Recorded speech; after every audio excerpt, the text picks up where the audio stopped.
Okay, I'd like to call to order Thursday, March 19th, 2020, Capital Improvement Plan Meeting, 6 p.m. in the community room. In attendance, Alyssa Gill, Sid Ames, Nancy Duval, and myself. We have enough for a quorum. Four makes a quorum. I'd like to thank everyone for coming out, and for those that are watching, thank you. We're going to try this live streaming on YouTube to meet our FOI requirements. So folks get the information that they need, and as we work around the coronavirus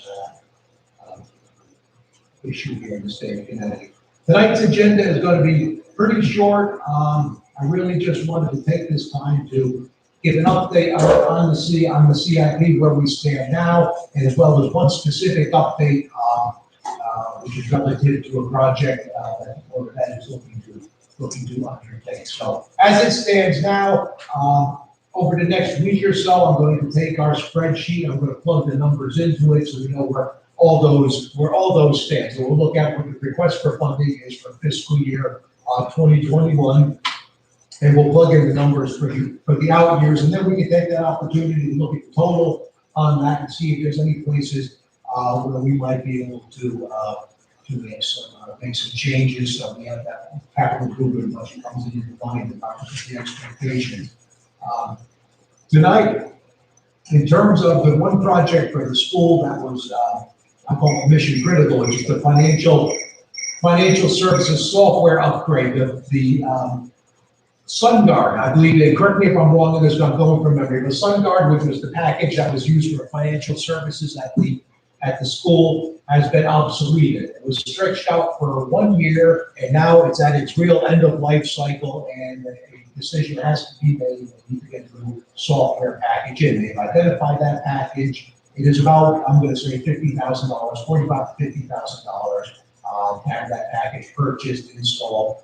And in the line, there's a line on the P&L for capital improvements called Ed Technology Upgrades. And over the years, this has been a far typical CIP. It became sort of a dumping ground for money, really not targeted specifically to a project. So we've identified how much money is still within that line, adding the prior years with last year's or this current fiscal year's allocation. There's about $89,488 available there. So there's plenty of money there to cover that software purchase. And so I'm going to move to the Board of Selectmen that we approve that so they can get that software for the school. Again, they're mission critical. They can't put it off for another year, so it has to be done. So we'll bring that to the Board of Selectmen to move that forward, and they'll be able to apply those capital improvement funds towards that purchase.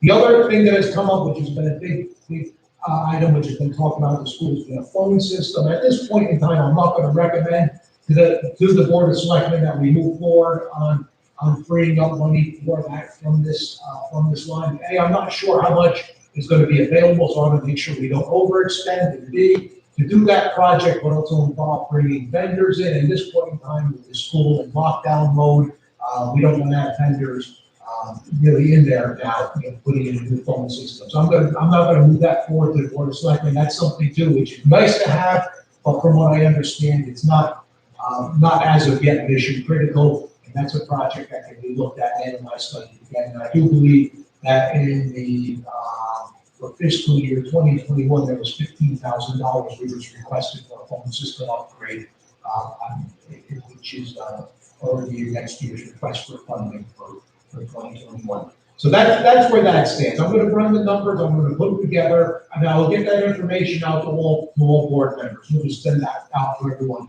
electronically so they can see that. We'll meet then in the near future, unless we go into lockdown mode. We'll meet in the near future to then go over those and really kind of clean those numbers up for final submission to the Board of Selectmen to approve, and then go through the budgeting process.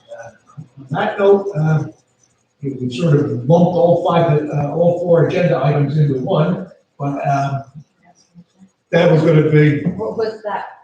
That number for the software upgrade, what was that? That is going to come out of line 5,000, which is Ed Technology Upgrades, line 5,000 and line 5,000B.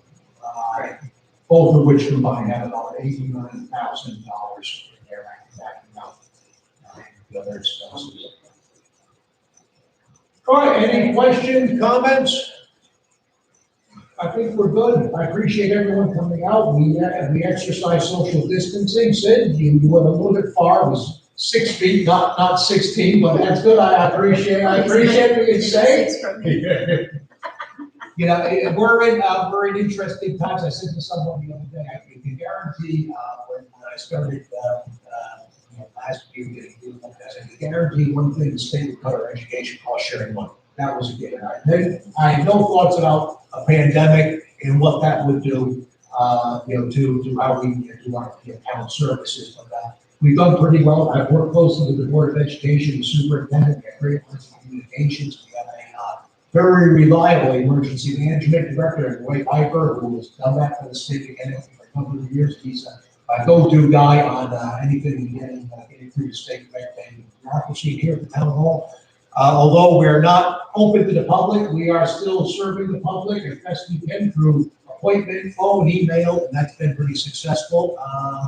We're making some changes up at the transfer station in terms of hours, so we can protect our folks, our operators up there, minimize their risk and their exposure. And I'm working with the Director of Public Works to see how we can work on a schedule for the Public Works crew to make sure that their risk is minimized. The objective here is to try to ensure that we're able to do our core functions, and that after 3 months, I almost think this is going to go on for 3 months with normal disruption, and we're able to come through the other end and really just pick up what we left off and just seamlessly move on. So on that note, motion to adjourn. Second. All right, thank you. We'll call it adjourned at 6:08. Looks like 6:08. Thank you. Turn that off.